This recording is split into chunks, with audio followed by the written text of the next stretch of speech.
We Make Movies Film Geeks podcast, landmark episode number 60.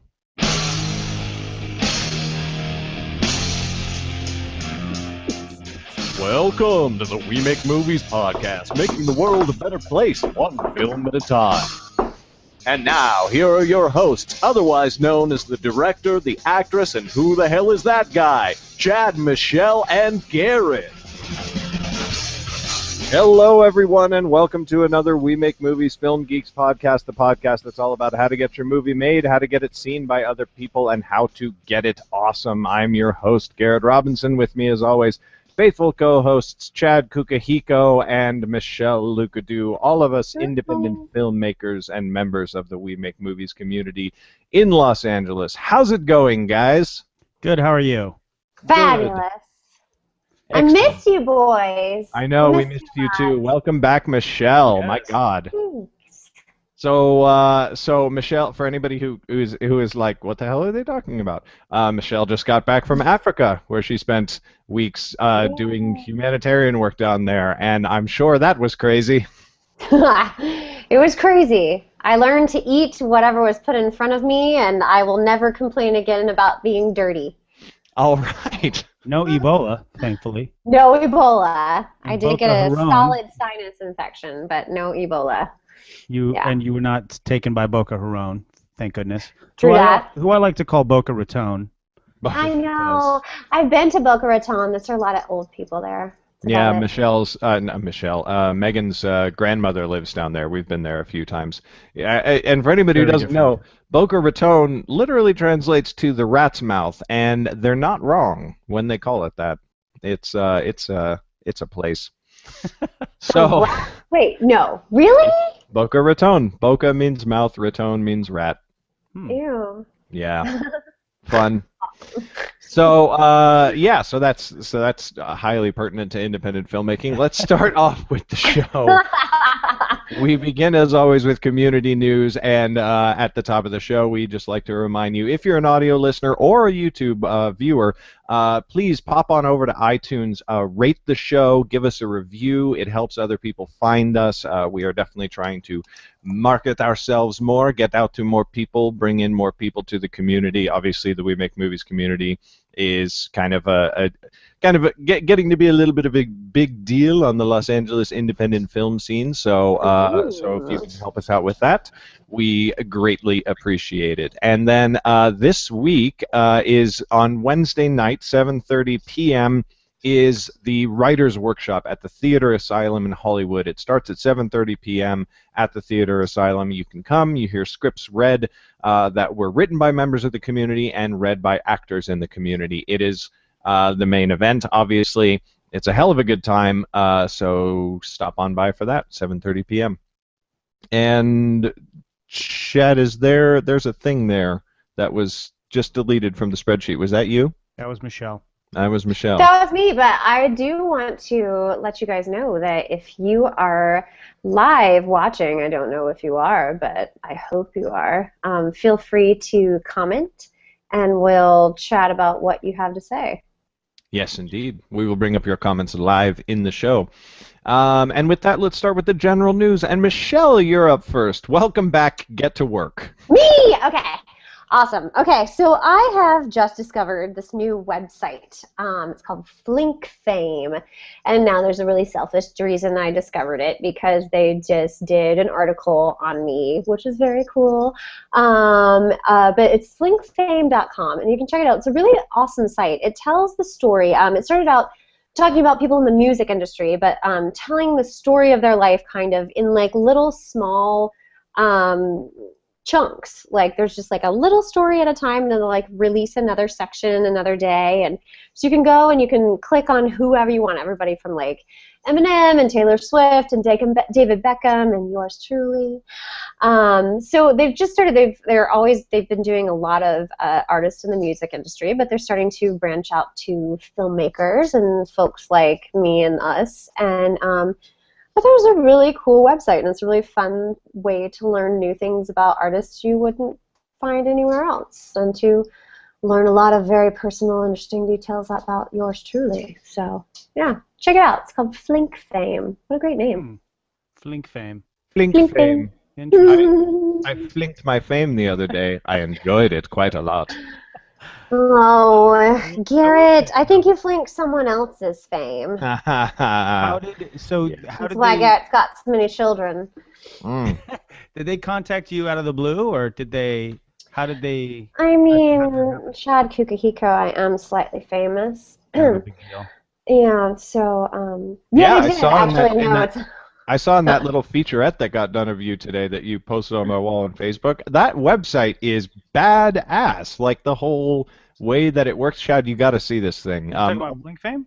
No, yep, what Something Blink else. fame. Yep, Oh, cool. is that what the site that they did it on? Is it that? is, yes. Oh, I didn't put the two and two together. That like whole design, like the way that's designed, I've never seen a website like that. It's really, really quite cool. So It's kind of like reading a book a little bit, like flipping through. It is yeah, really like interesting. flipping through a Oh, magazine. cool. That's what it Yeah. reminded me of.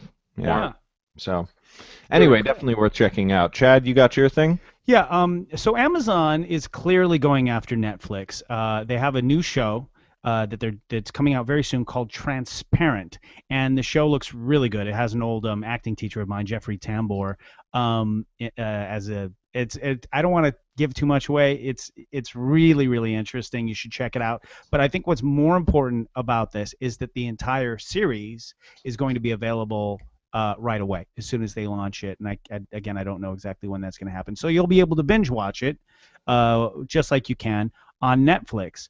Ugh, Now, this will probably love that still not show. help them if they refuse to improve their awful, awful, awful user interface, which we've talked about a lot here. Amazon, please just fix your damn user interface. I mean, they have like I'm sure 5 they new would. pilots that they're releasing. Just like 2 days ago, they announced this, but nobody cares because their user interface is so damn bad.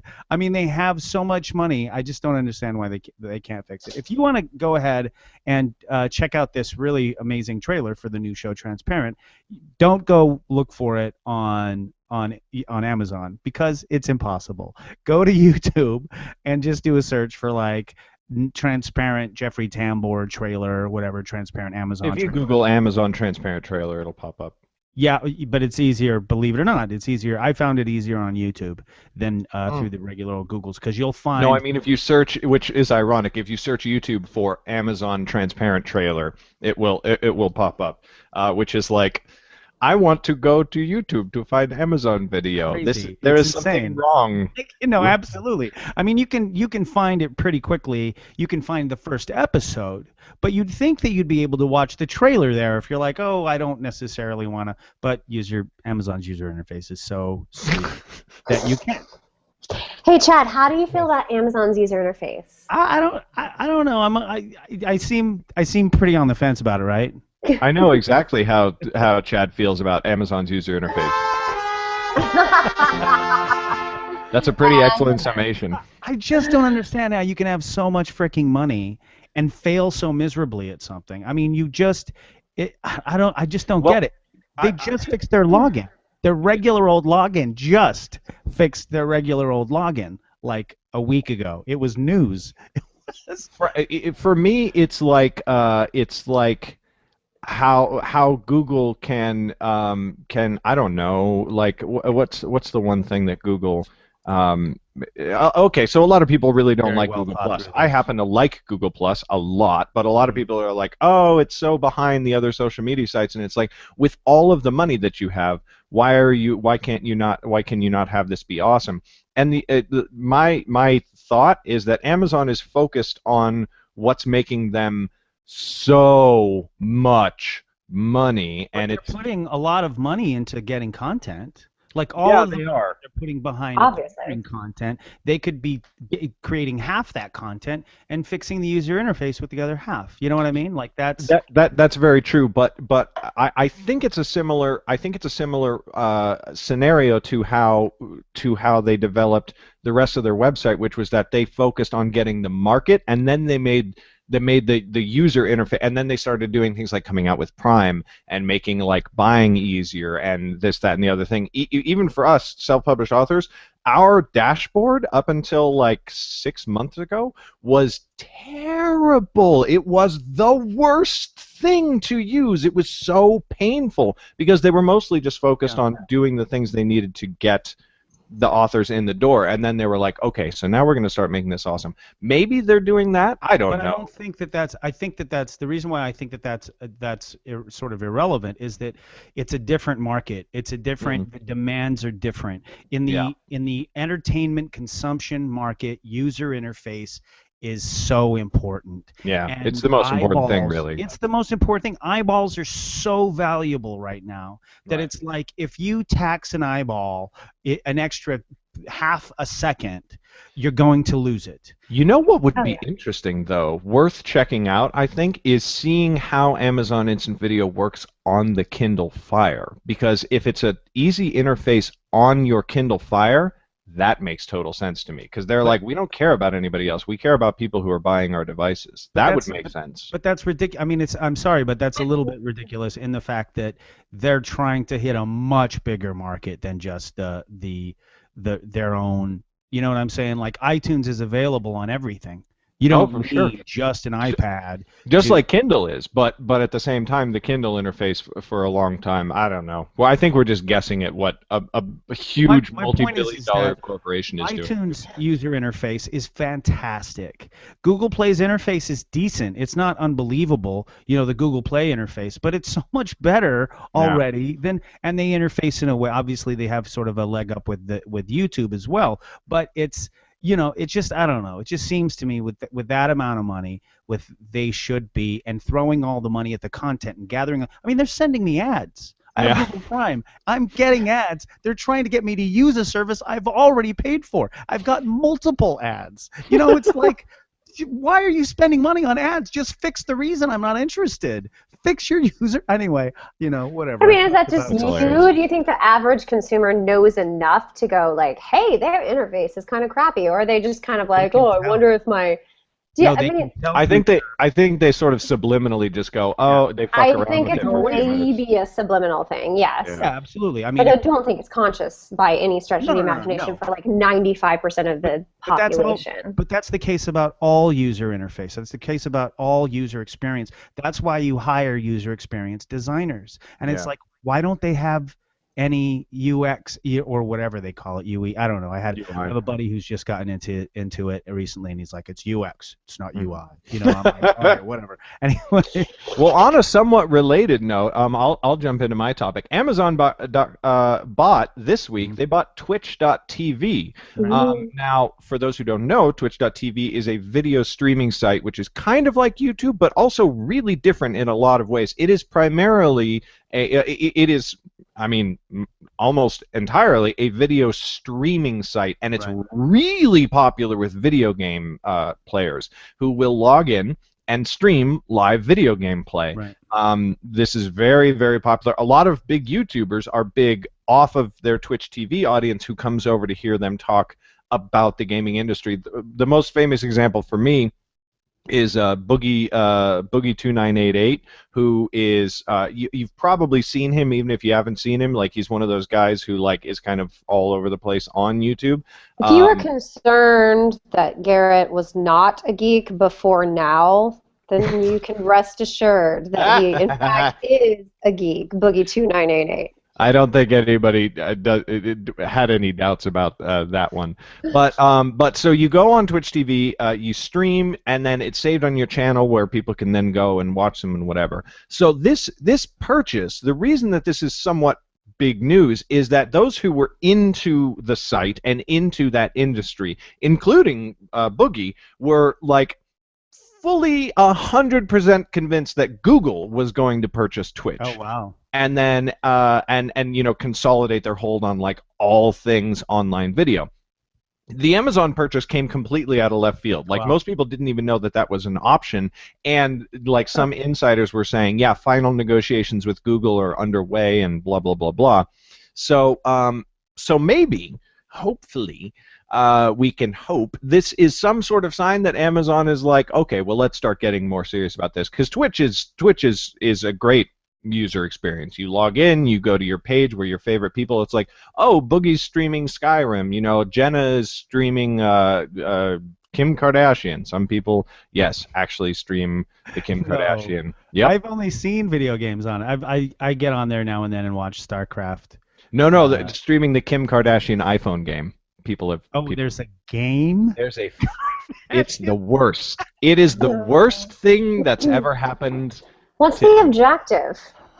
You literally What's just your play objective more with shit. Kim Kardashian? It's to become famous, and you are an aspiring fashion designer, desiring a line of fashion clothing, and Kim Where's Kardashian. sex tape on it? Is like, Yeah, do you have to do that you Yeah. get a point for a sex level tape? 5 Yep. or Probably Oh. not. Anyway, Probably so this starts is the huge sex news tape. for video game streamers, obviously. And if you're into that sort of thing, obviously keep an eye on changes coming to Twitch TV. We can assume, but yeah, interesting stuff for video gamers. Wow.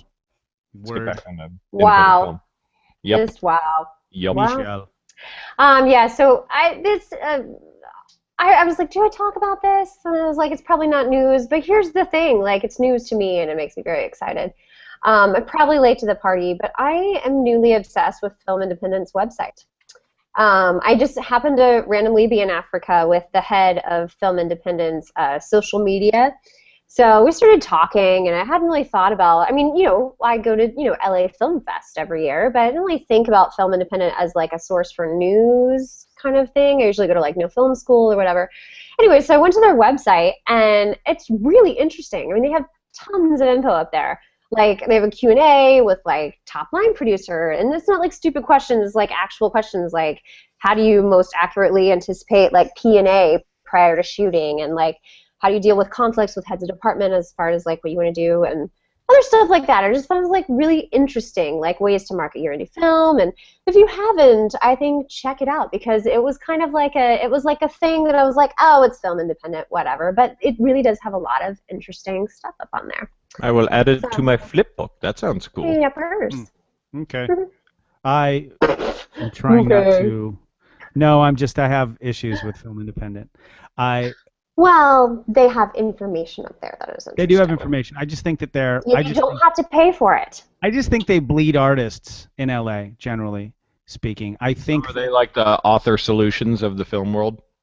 I don't know. I think everybody wants to join the club, and it just happens you have to pay to join the party at Film Independent. There seems to be so many different groups in Los Angeles that have been created to take money from artists, and it's and what really sucks about Film Independent is they did not start that way, but then they shifted that way, and you know, we're in the same industry, but we're nowhere near as successful as they are. And it's so insane to me that they're a nonprofit, and yet they charge so much on their applications and whatnot. It's like, why do you charge so much? You know, even Sundance isn't that expensive. You know what I mean? And look at like groups like New Filmmakers. You know, those guys are fantastic, and they charge so little. You know, and it's like, I don't know. I just seems to me that organizations, and I'm sure that your friend is really awesome, and I'd love to meet her, and I'm sure if she comes by, I'll be very nice to her and everything.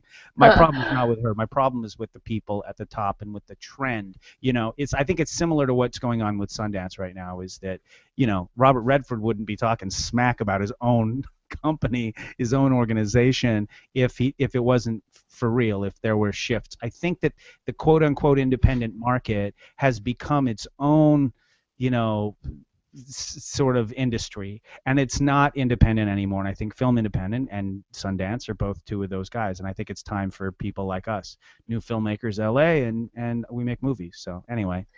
I mean, just to play devil's advocate for a half a second. I think that sometimes if something is free, people tend to not take it as seriously as if it is not. You know, someone gives you tickets to a concert and you haven't paid $20, $40, $60 to go to the concert, then you don't really feel as obligated to go to said concert. And I think, I mean, I don't think, no, this is a complete conjecture here because I have no idea why and how much and Film Independent is. I know how much it is to go to I've some things, applied but twice for them. It cost over $100 both times. Why yes, is but it that say you expensive? paid $100, would you be more likely to utilize your membership than if you just signed up online and That happened wasn't to a be a membership. member? That was an application. Like, that's ridiculous. It's too much. New Well, filmmakers, LA, you pay $25. You're there all night long. All night long, you can go and see all of the films that whole night, or $6 for a single screening. I mean, it's like there's a difference. There's a difference you don't between have a free. difference. You don't have an issue with the 25. You have an issue with the 100. Is what you're saying? Yeah, 100 is too much. Okay. And then Got it. So it's the amount of money, not the money. It's the amount of money. Exactly. Exactly. I'm not asking for them to be free. Obviously, it costs money to operate things. Even if you have sponsorships, it costs money to do those things. But 4 times as much, and then the responses, I just got the sense no one even bothered looking at them. You know what I mean? It was just like Sundance, like. I love getting turned down by Sundance because you really get the sense that they watched your film. And maybe they didn't. Maybe they spent a lot of money crafting that letter to make you feel like they did. But it's like it's less. Sundance is less than Film Independent to apply for, and yet it's, so. Anyway, it's a matter. I just feels to me like LA Film Festival, Film Independent. You know what I mean? I'll support my friends when they're involved with like Project Involved, for instance. But I don't. I just think that they have gone too far. They're bleeding the very people they should be supporting. That's it. Since you. All right. Let's have Anyway. that be the final word because Yes. we're Yeah, going we'll to just move on to the next yeah, segment. Speaking of film festivals, because Speaking LA of- Film Fest, Film Yes. Independent, LA Film Fest, Kickstarter has a film festival. I believe this actually may be their 4th annual, but anyway, they're going to be in Los Angeles a week from Friday, so that's Friday, September 12th. They're going to be at the Autry in Griffith Park. It's across from the LA Zoo. It's going to be a free event, and they're actually hoping you bring picnics, dogs, blankets, children's strollers, cameras, all kinds of stuff. They're all welcome and encouraged. And according to the site, they're going to be showing 18 different films, which were all funded on Kickstarter. There will be installation pieces, food, I guess various types of booths. There's like other projects that they say are going to be there. I assume they're going to be booths, which are like tech projects and interesting projects, like a headband that does. Anyway. I thought you said boobs. Lots of boobs. Hopefully there will be boobs there. I don't think the boobs will be featured, but anyway, there's It's LA. all of the things that they've basically invited have all been funded on Kickstarter. And one of the projects that I actually helped contribute to, Kung Fury, will be showing there, and I cannot wait to see that. Now, if you're in New York City, you unfortunately missed the Kickstarter Film Festival that was showing there. It happened on July 18th. But if you're in London, they don't have a date yet, but they are promising to come to London as well. And of course, if you're in LA, definitely go on down to the Autry on Friday. Like it says 6 to 11 in Griffith Park on Friday, September 12th. I will definitely be there. If you want more information, go to kickstarter.com/events/filmfest2014, or like I said, just head on over to the Autry on Friday, September 12th. I mean, speaking of Kickstarter, I might as well just throw this in. Oh, is there a Kickstarter thing occurring that there is a Kickstarter occurring? It's almost like what? It's I think one of my favorite writers in the world. Wait a minute, hold on now. Garrett Robinson. I'm producing a film, one of Garrett's films. So check it out. It's called Unsaid. So just check out, go to Kickstarter, search for Unsaid. We are $1,665 towards our $3,000 goal for the short film. But 26 days left to go. 23 days left to go. Yeah, more than halfway in the first 7 days, so that's very exciting. Seriously, people, you should want to see this film get made because we had a reading of it at We Make Movies, and Michelle and actually really all the actors, but Michelle and David killed it. I was like really, really, really blown away. So we're going to make it. It's going to be quite awesome and amazing and epic. So there you go. I predict that you guys will make your goal with at least a week to go, and you will need stretch goals. Okay. Good. I'm okay with that. If I were you, I would goals are start good. putting together your stretch goals. Cool.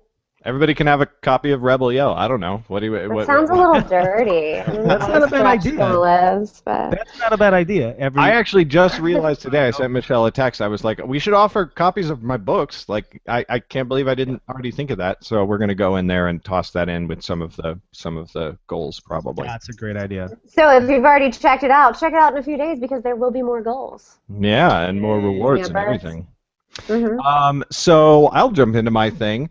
So we're going to talk about, well, we're not really going to talk about me, but we are kind of going to talk about me for a second. The Hobbit Fan Fellowship Contest, which is about me, is announced their first challenge this week. For anybody who didn't hear me talk about it on last week's episode or previous episodes, I think I've mentioned it before, the Hobbit Fan Fellowship Contest is a worldwide competition being held right now, and 75 of the biggest Hobbit fans around the world are going to be flown to New Zealand, where we, not they, we will tour some of the film locations, and we will watch the first, they're calling it, the first official screening of the film with Peter Jackson. So clearly I need to win. So this week was the first competition, the first challenge, and we had to send electronic postcards to Peter Jackson. It was all done through the website, telling him what we wanted to do on our trip to New Zealand if we won. I sent the e-postcard. Then I went an extra step further, and I actually designed a physical postcard, which you can see here, which has some memories of my times and trips to New Zealand. For anybody who's on the audio, the pictures are the time that I met Peter Jackson, the time that I went to the actual tree where Frodo and Sam camped out on one night and recreated the scene with a New Zealand tour guide. Me at a Renaissance fair in a suit of full plate armor, and me Dude, in she's hot. I know, right? That's Nicole. You need to meet her, by the way. You two would love each other. And me in the landscape, literally right outside Wellington. Like, you go outside the city limits and you turn around, and that's the country. So it's pretty epically amazing. So I sent that to him as well. Nice. Anyway, so we'll see if anything happens, if anything comes of that. But in week 3, a week from this upcoming Monday, the weekly challenge is going to be a video challenge. So I'm working on my video already. I'm going to try to make it something really, really epically, amazingly special, something that explains my whole journey with Middle-earth and the whole I Should Work on the Hobbit video series that I made when I went down there and tried to get the job. So keep your eyes peeled for that, and please, you actually get more points in the contest if people like retweet what you say about it and whatever. They don't judge the contest based on the points alone, but they do look at them. It's like 20% of your overall score or whatever the fuck. So people who have been retweeting, thank you so very much. But I mean, clearly, I need to be one of these people. Like, I might not be the biggest Hobbit fan in the world, but I'm in the top 75. Like, come on. Yeah. So. You should pin stuff to the top that has that, because, I mean, I know you have the Rebel Yell has arrived, but I mean, I don't know. Oh, good point. No, you're right. I forgot about pinning tweets. I'm doing that right the fuck now. Yeah, do it, because I would happily retweet everything that I see. Yes. All right, I'm doing it. You should get Mr. Charlie Cape into, because that guy could multiply it 160,000 times. So yeah. And the hashtag We Make Movies, so we can at least all help you out in the community. Well, currently, just as an update, on the points total, currently I am in, last time I checked, I'm in 4th place in the United States. So nice. Wow. Well, in the United States. Yeah. World. Yeah. So, nice. Well, hopefully. Anyway, nice. Michelle, you've got your main topic, right? Well, just a reminder that if you are listening or watching live, feel free to comment, because I'm about to talk about something that I think may be a little bit controversial, and I think it upsets me, but I do it. Okay, so here's this thing. I'm an actor. And film is obviously not in Los Angeles anymore. Not completely. Film has gone everywhere, to New Orleans, Nashville, Vancouver, everywhere. And there's this new thing that's happening with actors, that actors are getting local agents around the country and the world who are submitting them as local actors, and then they are, once they get hired, or if they get a call back, they're flying to all of these different locations, auditioning, flying themselves out to these places, putting themselves up. And basically, I know a lot of actors that are physically losing money on feature films that they are doing. And it's just this whole phenomenon that, like, people in the acting community now, I was talking about this the other day with a friend, and she literally was like, wait, you don't have a Portland agent? No, I don't live in Portland. Well, you should get a Portland agent, because, like, there's so much work in Portland. You're not going to get work in LA. So I'm thinking, I wonder, like, as a filmmaker, I understand that if you're going to shoot a feature out in the woods that's a horror film, and chances are it's going to be a lot cheaper to, go out to somewhere that is not California, and shoot your film. But unfortunately, what's happening is that all of these actors are losing money. Yeah.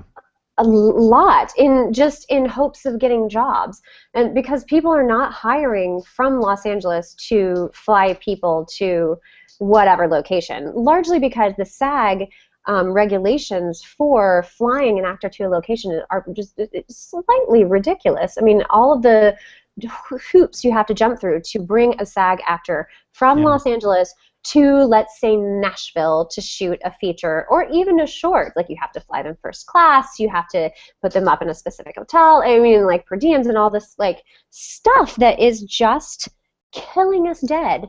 But there are so many desperate ass actors that are willing to do it that they have 10, 15 different agencies around the country, literally. It's crazy. So I'm wondering. Totally insane. It's like those crazy motherfuckers who, like, fly to New Zealand to try and get jobs down there. It's insane.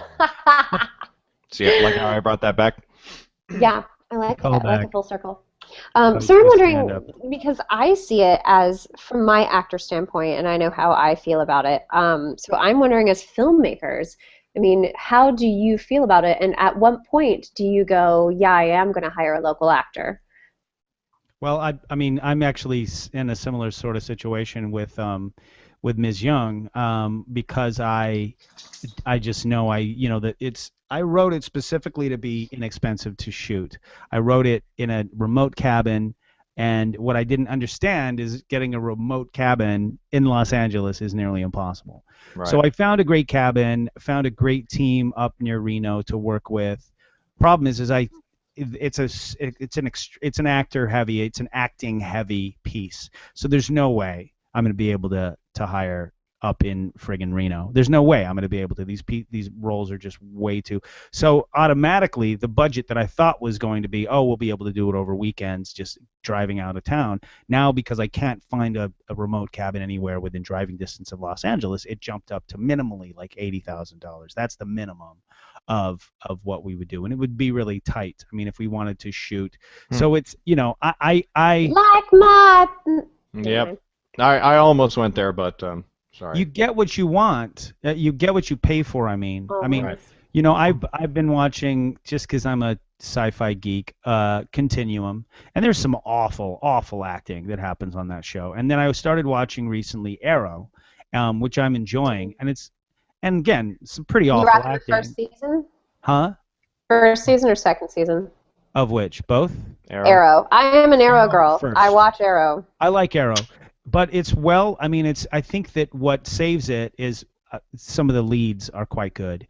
And that lead is, like, ridiculous. I mean, he's like parkour. He's insane. And he's also a decent actor. But it's also well written, I think. And that helps cover, I think, like Continuum, they have some of the Did same. you just call Stephen Amell a good actor? I thought he was decent. I think he's decent at what he's doing. Not everything across the board, but some of it seems to me. I mean, the guy's in ridiculous shape. What are you doing? This is the best thing that's ever happened to America. Just letting you know, this is Cheerwine. It is from the South. It's wine? understand it. No, it's a soda. See Okay. it, cheer wine. It is This is cherry my soda, and it is amazing. Oh, were you that's talking? Michelle, we better Sorry. get at least a I. third of your sponsorship money because otherwise I'm pissed off. Anyway, you get what you pay for is my point. And I think that if they use some of those really bad actors, I mean, they're not all of them are bad, but some of those actors up in Vancouver are just awful. I won't name the specific characters, but there's a guy, major character in Continuum that is in the very first episode of Arrow, and he's just awful. And thankfully they cut around him in Arrow, but in Continuum, oh, just the worst.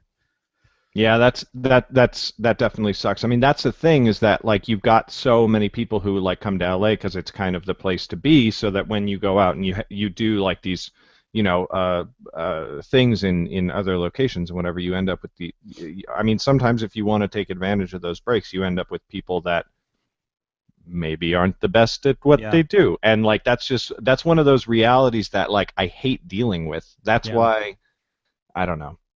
Or you find the next Jennifer Lawrence. But the Yeah, point is, yeah, sometimes, but like a lot of people aren't going for that. They're going for okay, if we shoot in New Mexico, we get $100 million tax break, so just find somebody. And I mean that happens unfortunately kind of a lot. the thing is, though, I think that we can't look at what's happening right now and assume that it's going to last forever. We're in a really, really crazy time for our industry. Yeah, it's true. It's like everything is up in the air, and we don't know where it's going to land. And Isn't within sorry, but months- isn't it also true that like California just Yeah. hugely expanded their film Yeah. tax breaks? Yeah, I can't remember the exact Yes. number, but I just reported on it like 2 Film Geeks ago, or Yeah. yeah. Well, they didn't necessarily. It passed through the Senate committee, so whether the full Senate and then the House, whatever, I don't think they call it a House, but you know what I'm saying, the state Senate. But Yeah. yes, that is something they're trying to make happen. But anyway, I think that so much is changing right now. A lot of people are forced to work for free because there's so much weird stuff going on. But I mean, if you look at the ecosystem on YouTube, even, if you're a big YouTube channel and you have other YouTubers come and do an episode with you, you don't pay them. Right. You don't have to, because you drop their name at the end, and then they get the extra hits because of that. Because Right. So that's the interesting thing, is that Or you double up on collabs and you do like it's an exchange of favors, but it's an exchange of favors where you both end up earning a crap ton of money from it. Exactly. Because if you're Right. big enough to be making any money at all. on Right, there. exactly. Absolutely. Like me. Kind of a big deal. Kind Anyway, of a big deal. Made like $15 this month. so I don't know if you guys want to Not say anything bragging, else but- on that, but I'd like to dive No, into I'm that. interested just really quickly in where you think it is going. Do you think 10 years from now, you said it's obviously changing, it's not going to Well, stay believe it or not, the same. my main topic actually gets into some of this. Aha! Very exciting. What he did there accidentally? Or not accidentally, but But yes, no, it is. Maybe it was. So let me actually dive into it, Hit it.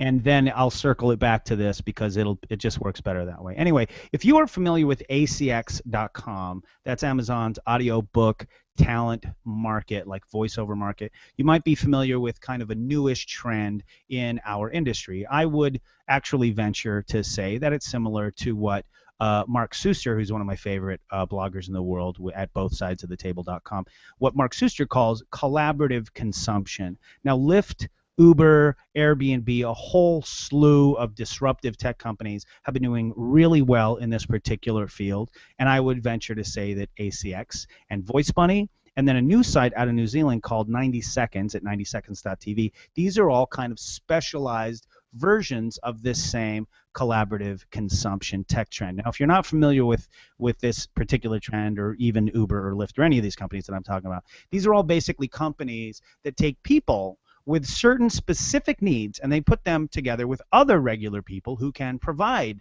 these services or whatever to them. So for instance, with Uber and Lyft, they're taking regular people with decent cars who like a little extra money in their pockets every now and then, and they're putting them together with people who need rides. So basically, it's like a taxi industry, but with regular people, and they're flipping the entire taxi industry really on its ear. And it's same with Airbnb and hotels. So people with extra room in their houses or apartments, they can rent them out to regular people who are looking for a either nicer or less expensive alternative to hotels.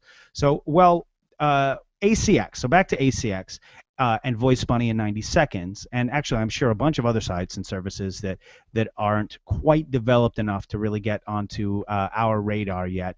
These guys are doing very similar things with different facets of video and audio production. So, for instance, ACX and Video Bunny are targeting voiceover and voice and audiobook production, and since ACX was created by Audible, which is in the Amazon world, it has already made a huge difference. According to an article from over 16 months ago, ACX at that time had driven up audiobook production by a multiplier of 10.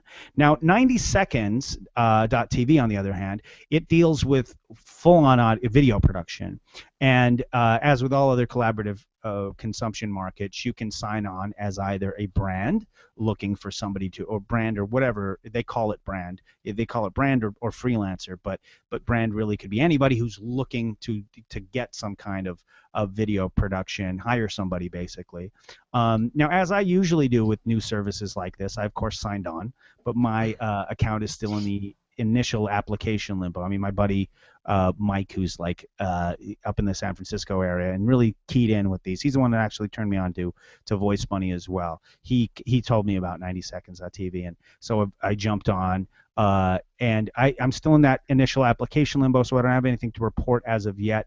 But if you are a filmmaker or an actor, you definitely need to keep your eye on these developing sites and services. I have a few friends who are making, and this is kind of to answer the question that you were talking about a moment ago, Michelle. I have a few actor friends. We have mutual actor friends, in fact, that are already making apparently decent money on ACX.com. I don't want to mention him by name because I don't know if he's okay with it, but there's one friend of ours, mutual friend of all of ours, who that's basically ACX is his main source of income right now. And I've actually even been tempted to check it out myself. I'm making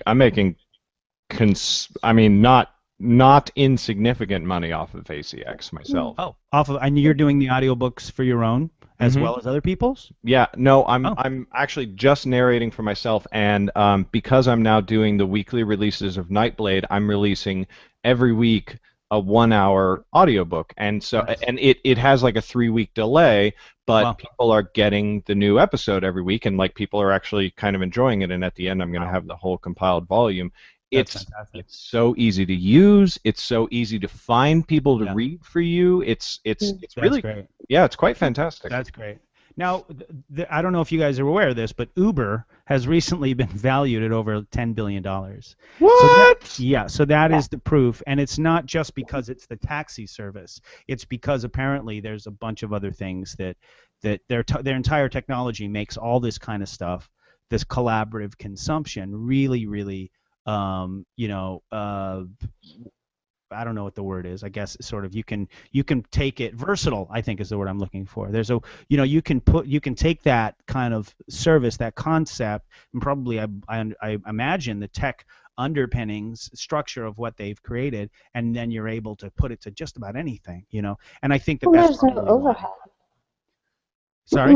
Well, there's little to no overhead. I mean, there's not really it's not like you're opening a Gap. There's not like a brick and mortar store. It's just literally an app, and Joe Schmoes with their cars, and there's legal costs, and you actually, if you sign up to Uber, you get it. So they pay for an iPhone, they send you an iPhone, and then you get that iPhone. So there's a risk every time they take on a new driver.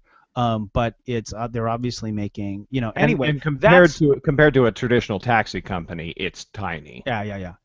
No, that is where I think our industry is kind of heading, is basically every independent artist is more and more and more going to become their own independent sort of company, and they have to sort of you know what I'm saying? And so Yeah. these developing technologies are going to, and then also what we're doing, I think that more than anything else, there's Yeah. going to be more and more cutting out of the middlemen, and artists are going to be part owners on And what everything. I'd say is that, like to add to that, is that I think that people, whether they admit it or act that way or not, are already their own business. You Yeah. are your own marketer, your own promoter, et cetera, et cetera. Right, These right. companies are recognizing that in advance, and they are saying, hey, you are this type of business person, this is another type of business person. We are going to be a company that marries the two of you together, which is Right. freaking genius. Yeah. And I think, like, for instance, what we're trying to do, not right now, but what we're trying to head towards, I mean, and by we, I mean we make movies, Right. is we're extremely interested in creating an entire means of producing film and distributing and marketing, not just film, but all kinds of content, which would mean that, like, some of the key players, some of the people, like, lower down the totem pole, like the grips and the extras, they all get paid a day rate, but everybody above a certain level gets paid much less, but they get a cut. They get a percentage, and so they have a vested interest, which is how a lot of, like, these things are working. ACX, you know, Right. so it becomes you're vested, so you can end up sort of creating a whole series of projects that are giving you passive income. Right. So you could do really well off of projects that came out 10 years ago. You know Right. what I mean? If it suddenly You've got out of the enough blue of them. finds a market.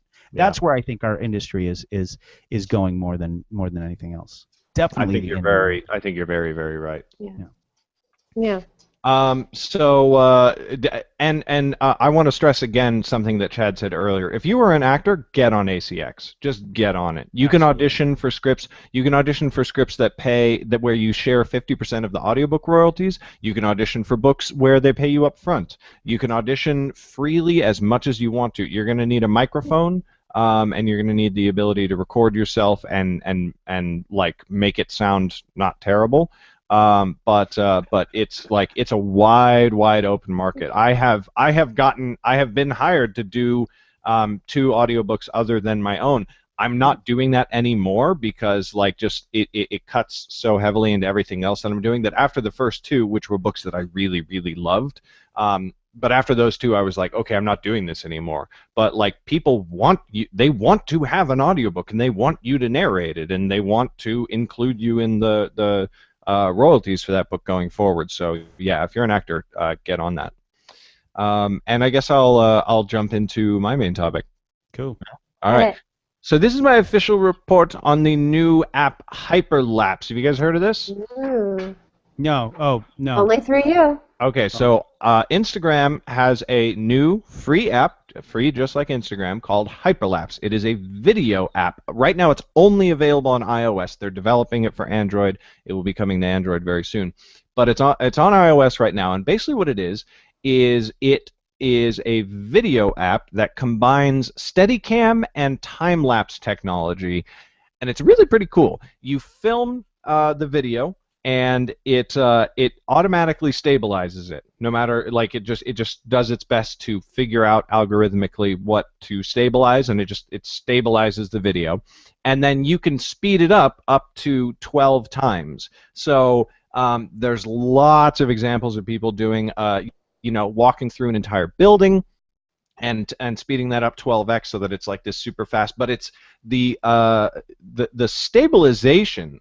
The Steadicam is actually quite good, like really impressive. I mean, obviously it looks great when you speed it up, but even when you take it and you just play it back at normal speed, if you're not stumbling around like a drunk person, the Steadicam is quite steady.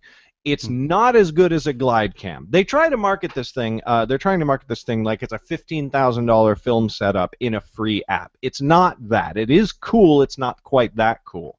So it's not as good as a glide cam. Or a RED or a DSLR camera on like a professional Steadicam rig, But I've done lots of test shots on my phone, which doesn't even have 1080 video. It just has the 720.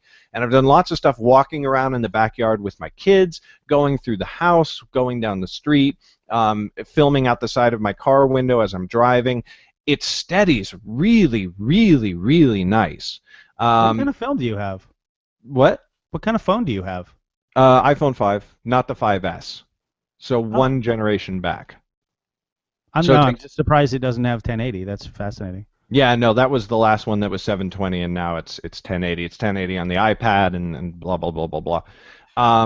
So I get 4K on my phone.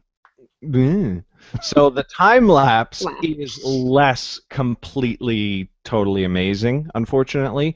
The biggest problem is that in order for you to do what most people think of when you do a time lapse, you need to hold the phone still for a long, long ass period of time. And of course, your phone usually only has like, a limited amount of memory, and you can't record forever, nor can you just sit there hold, like if you had a rig to hold the phone in place to take like a traditional time lapse thing, well, if you've got a rig, then you've probably already got a better camera than your phone, blah blah blah blah blah. So for like cool cutesy speed up shots of walking through a building, yeah, I mean that works. But like you're not going to be taking overnight time-lapse photography of the sky passing by overhead. And the maximum speed up is only 12x. You can't go faster than that. So again, filming overnight, that's still going to be a video, even if your phone could hold that much memory, which I don't think even the top of the line phones can hold. They only hold like 128 gigs of space. Overnight, filming is going to take much longer than that. So like you're not going to be doing time lapses of the Milky Way galaxy in the sky or any of that crap. But for what it does it actually quite well. And for me, the Steadicam is like the coolest feature. The day that it released, they pushed it very hard with popular YouTubers. A lot of really big YouTubers started posting things on Instagram and Twitter and Facebook and everywhere else, just going, here's my hyperlapse, and that's how I found out about it and started using it. For indie filmmakers, if you're on a really, really low-ass budget project, I could see the Steadicam coming into use, but you've got to have like really good lighting. You got to have, like it's still a phone video, and it's not going to go really, really well through an extensive post process. You're not going to get like amazing footage for color correction and whatever. But I could definitely see some uses for indie filmmakers, and it's free. So what I'm saying is, if you have an iPhone or an iPad, download it, play around with it, see how you could use it. I could definitely see people making some awesome vines and other extremely short format videos with it. So that's hyperlapse. I think it's worth checking out if you've got an iOS device, and soon for Android. Love it. Cool. Love it. Question. Yes. You're saying it's recording video when it does the hyperlapse, or can you set up the hyperlapse before you start? Because it wouldn't, if you set it up before you start. No. You go into the app and you record video. You can't take video from your camera roll into it. It only. No, that's my point. Is that when it's recording, can you, when you record the video or whatever, do you have to say I'm recording hyperlapse?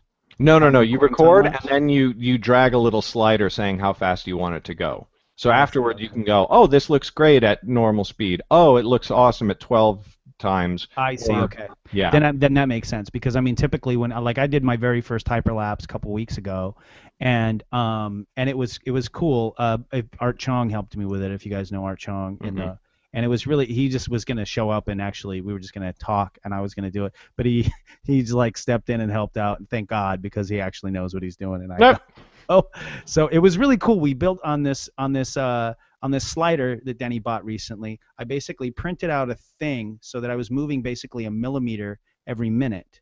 And so like a traditional time lapse is you're just taking a picture every so often. Right. So I had this, I bought a little thing. It was like $30. It was really cheap. That it was just every minute it would snap a picture on the camera, and then after it snapped the picture, after I heard it snap, we would move it over to the next mark. So I had an exact mark, and it looked really kind of cool, especially early before the sun went down, because there was like some foreground stuff, so you could see the foreground stuff moving. After it got too dark for you to see the foreground stuff and you just started to see the city lights, you couldn't tell that it was moving at all. But early on it was kind of cool. But That's that awesome. doesn't take up much memory. That's the thing I was trying to say, is that if Right. you're doing time lapse, it's just snapping a picture. And I never even went through the 32 gigabyte card, even though we were recording basically for 4 hours. Right. Right, but that's just, and that's again because it's taking the individual frames. Exactly. And this one, it just straight up records the video, and then you decide afterwards speed it up or not. So, so again, worth checking out, worth playing around with. If you're on a really, really low budget project, or you're making a stupid YouTube video or whatever, it's a nice Steadicam. I would definitely use the Steadicam for a YouTube video, for like a daily vlog or something like that. Actual film applications, your mileage is going to vary significantly. So Nice. again, it's Hyperlapse. It's in the iOS App Store. And that that brings us near to the end of the show. We have things to know. Michelle, do you have a thing to know? I already talked about my things to know, but other things to know, I'm back, and I'm now a redhead. That's about it. All right. Okay. Chad? Well, This is my I'll dog. probably take. Things to know. This is Chip. I'll probably end up taking. What's up, Chip? One of my favorite game companies, it's this really small but scrappy group out of Kirkland, Washington, named Harebrained Schemes. They have run 2 successful Kickstarter campaigns in the past couple years, both of which I contributed to. And their most recent one has shipped out about a week and a half ago. I got it. Now, their first one was called Shadowrun Returns. It was just like a straight-up old-school video game based in a role-playing game world that I've been a big fan of since the late 80s and early 90s, Shadowrun. And like I said, I got that one, I don't know, like a year ago, and I played it a couple times, really enjoyed it.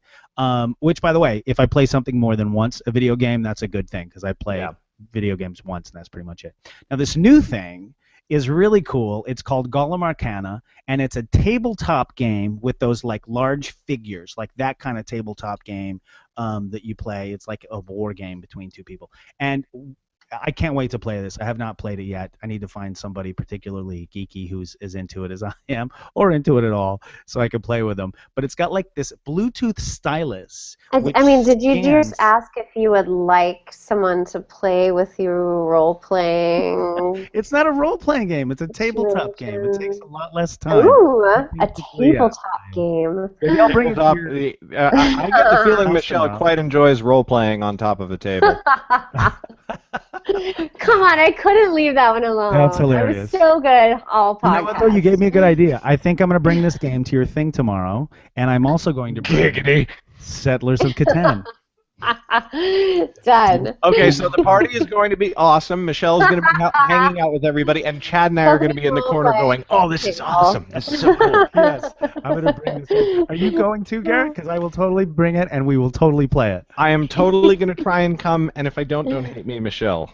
I'll play with somebody else. So just for you will, listening, come on over to my Labor Day party. But this is the thing. This is the cool thing about it. So this scanner thing, it will hook up with your device, whatever device you have, and it will like basically kind of tell you the results of whatever moves you make. It can, if you're too lazy to even roll the dice that it comes with, it will roll digital dice for you. So you can. Anyway, I can't wait to check it out. If you're interested in checking this out, Google Harebrained Schemes, but definitely just go straight to golemarcana.com to check. Or go to Michelle's party tomorrow. Or go to Michelle's party. Yes. Awesome. That's awesome. I'm going to sneak in a couple things to know. First of all, you can head over to my YouTube channel, The Garrett Robinson, to stay on track with my Hobbit updates. Tomorrow there is a quiz. That's the thing that we're supposed to do for our weekly challenge. I'm feeling pretty confident, not gonna lie. So you can check that out. And then the other thing is that today, you might miss this, and if you do, I'm sorry, but today is the last day. If anybody subscribes to my Nightblade series, by the end of today, this Friday, they're going to get the entire first volume, all the first 8 episodes. That's a special deal that I'm running this weekend. So if you want to subscribe to the Nightblade series, today is the day to do that. And those are the things to know. And with that, we will bring an end to this travesty of a podcast. I'm kidding. That was actually quite fun. Thank you, everybody, for Very watching. fast We had a for couple sure. of people pop in and out live watching during the show. I'm Garrett Robinson. You can find me at garrettbrobinson.com. Chad is at superfreako.com, and Michelle is on Twitter at mlucadoo. We'll see you next week. Bye.